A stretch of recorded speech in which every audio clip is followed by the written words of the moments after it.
De volta aqui com o programa Clubes em Destaque. Nós estamos com o programa Clubes em Destaque nesta semana na concentração do Guarani, no Eurosuite Hotel, na Regente Feijó, do meu amigo Mário Martins, grande Mário. Daqui a pouco vou bater um papinho com o Mário também, ele que recebeu o Guarani nesta reta de chegada, principalmente no segundo turno desse campeonato brasileiro. O Vadão pode até me corrigir se eu estiver errado, mas todas as concentrações foram praticamente aqui no Eurosuite.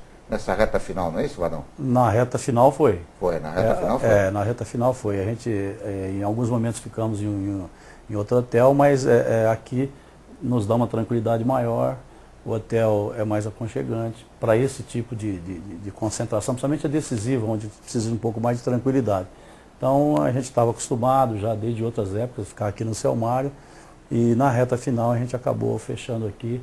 Nos deu a tranquilidade e acabou também dando sorte, né? Então, é verdade, foi muito bom. É isso aí, o Mário Martins, né, o nosso amigo Mário, do Eurosuite Hotel, acabou oferecendo a sua casa, que recebeu o Guarani e deu muita sorte para o Bugre nesta campanha. Campanha que podemos chamar, Vadão, de um time campeão. Uma posição que terminou o campeonato espetacular, fantástica, mas foi um campeão. Não foi o campeão porque o campeão foi o Vasco, mas eu acho que até os 4 que sobem podem ser considerados dessa maneira, né? Na verdade nós somos o campeão simbólico, vamos dizer assim, porque nós somos a única equipe que conseguimos ficar 38 rodadas no G4. Em primeiro lugar. Aliás, dentro dos 4 primeiros. Dos 4 primeiros. E 10 em primeiro lugar, né? E ficamos várias rodadas, né, como líder. O objetivo principal era subir, a gente conquistou isso. Só o Corinthians conseguiu ter essa proeza de passar 38 rodadas dentro do G4. É muito difícil, é um campeonato muito equilibrado. Então, da maneira como nós começamos, da forma que o Guarani iniciou, fazendo uma reformulação total em cima da hora, fugiu até das próprias expectativas nossas mesmo, né? De fazer uma campanha tão regular como nós fizemos durante toda a competição. O próprio Vasco, ele teve momentos de estar figurando ali abaixo até do 7º, 8º colocado. O Vasco da Gama, ele chegou a figurar. Você pode me corrigir? Eu não me lembro exato, mas entre 6º, 7º colocado ele ficou várias rodadas, né? Ele até passou por um momento, eu não diria de crise, mas um momento de turbulência. Depois o Vasco se assentou, tinha um grande elenco, a gente já sabia que o Vasco dificilmente ficaria fora, mas de qualquer forma ele também passou pelas suas turbulências e depois acabou indo muito bem, sendo campeão com mérito, mas ficar no G4 durante todo o campeonato realmente é uma coisa muito difícil de acontecer. E nem nós mesmos poderíamos esperar que fosse dessa forma. É isso que eu ia perguntar. Você esperava? Como é que foi essa história? Porque, afinal de contas, o Guarani ele vinha de um rebaixamento no Campeonato Paulista. Você pegou o Guarani rebaixado. O descrédito era total por parte do torcedor em relação ao grupo, em relação ao time. E você e o Gersinho tiveram que mexer em tudo. Fizeram aí cerca de 20 contratações em 14 dias. Foi um time montado a toque de caixa. Porque o momento das contratações, o que acontecia? O melhor momento para se contratar é em dezembro, né, onde termina o contrato de todos os jogadores, e aí há uma rotatividade maior, você tem um leque maior de opções. Quando você pega do intervalo de um regional para o brasileiro, muita gente já está empregado, se empregaram no regional já fazendo o contrato até o final do ano. Então o que nós fizemos, né, pela experiência que a gente tem assim, juntamente com o Gersinho, a gente atacou rapidamente as equipes que não tinham calendário para o segundo semestre. Então nós atacamos o Oeste de Tapes, trouxemos o Kaique, o Ney Paraíba e o Luciano Santos.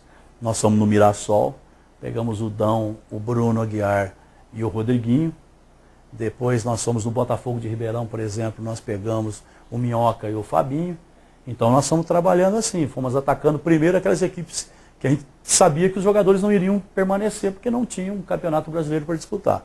Tinham dado uma outra equipe tinha lá o Campeonato Paulista, esse Paulistinha, né, que a gente fala, mas que normalmente não fazem grandes investimentos. Então a gente atacou rapidamente as equipes que a gente sabia que poderia liberar os jogadores.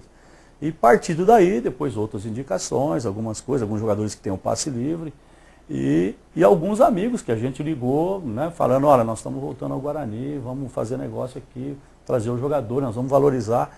Então um pouco foi amizade, um pouco foi rapidez, um pouco foi competência e uma boa dosagem de sorte, de felicidade, porque você encontrar um grupo que se une rapidamente, que se dá bem, num curto espaço de tempo, todo mundo muito comprometido. Então eu acho que o trabalho nosso, da diretoria, nós tivemos também uma felicidade muito grande. A química, né? Acabou. Deu tudo certo. Deu tudo certinho, funcionou, foi um negócio perfeito. Aliás, no futebol é difícil essa coisa, mas quando acontece, nós tivemos um exemplo, o Santos, quando foi campeão, o Gersinho estava lá, montou aquela base junto com o Giba, ninguém acreditava no Santos. Aquela garotada. Né? Exato. De repente, deu certo, foi campeão. O Gersinho não estava mais lá. Mas né? ele que quando fez foi campeão, toda a mas ele que montou toda a estrutura. Subiu, exatamente. Né? Então, quer dizer, podemos dizer que o Gersinho, né, um especialista em montagem de time, e vocês dois também, é uma outra química que funcionou perfeito. Né? Além da amizade que vocês têm, a competência, o profissionalismo de cada um, né? Acabou tudo dando certo com esses jogadores, com o próprio Guarani, a própria diretoria, a filosofia da diretoria também do Guarani, que todo mundo sabia, né? Era pés no chão, porque o time foi montado para não cair. Ou eu tô... Não, foi montado, como que eu vim para cá, né? Como que eu aceitei o desafio. Quando eu conversei com o Leonel, na primeira oportunidade, falei, presidente, eu não me importo de vir trabalhar na segunda divisão, na série B, e no próprio Guarani, que está rebaixado, porque o Guarani a gente sabe que é forte, a gente começou aqui, fui atleta aqui em 74, já tinha trabalhado 2 vezes como treinador. O meu problema é um só, o que é que nós podemos gastar para a gente ter uma ideia de que tipo de time nós podemos montar. Porque eu tinha tido alguns convites da Série A, né? E optei pelo Guarani justamente porque quando a gente conversou, deu mais ou menos um patamar de valores que a gente está acostumado, né, a trabalhar na Série B. A gente subiu o Vitória em 2007, trabalhamos no São Caetano na Série B, então a gente já tem uma noção. Aliado a tudo isso, nós tivemos o apoio total da torcida, porque a torcida me procurou no primeiro jogo treino, né? Sim. Foi lá em Itapira, na cidade de Itapira. E você tinha aquele rótulo ainda de técnico da Ponte Preta. De Ponte Preta, porque as últimas 3 passagens minhas em Campinas foi na Ponte Preta. Então o que aconteceu? A torcida, mais especificamente a Fúria, me procurou naquele jogo treino, assistiu o jogo treino, depois disso eles me pediram para conversar comigo.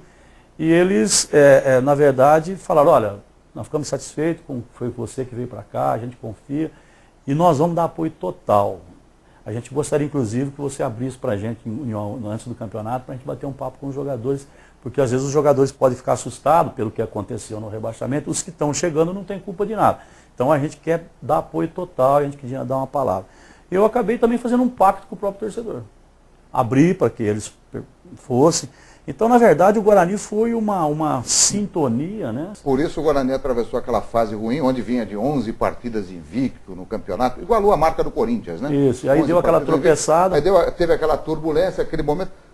Naquele momento, né, eu diria que pelo apoio que foi recebido por parte da torcida, diretoria, né, eu tenho a impressão que depois daquela fase o grupo acabou se unindo ainda mais.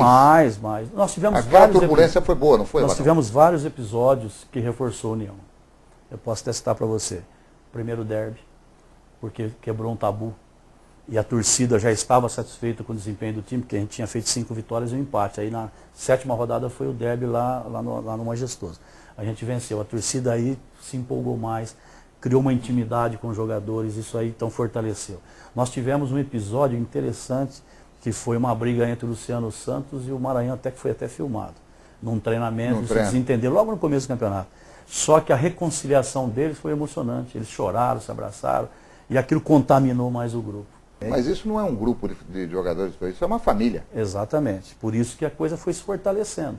Então, eu acho que a torcida, por isso que quando o time subiu lá em Salvador, eu estava emocionado e eu disse, todos nós tivemos um valor muito grande, mas os jogadores e a torcida tiveram foram fatores fundamentais para a campanha.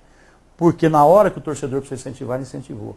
E quando a coisa não foi bem, ele em nenhum momento ele vacilou com os jogadores e com a gente.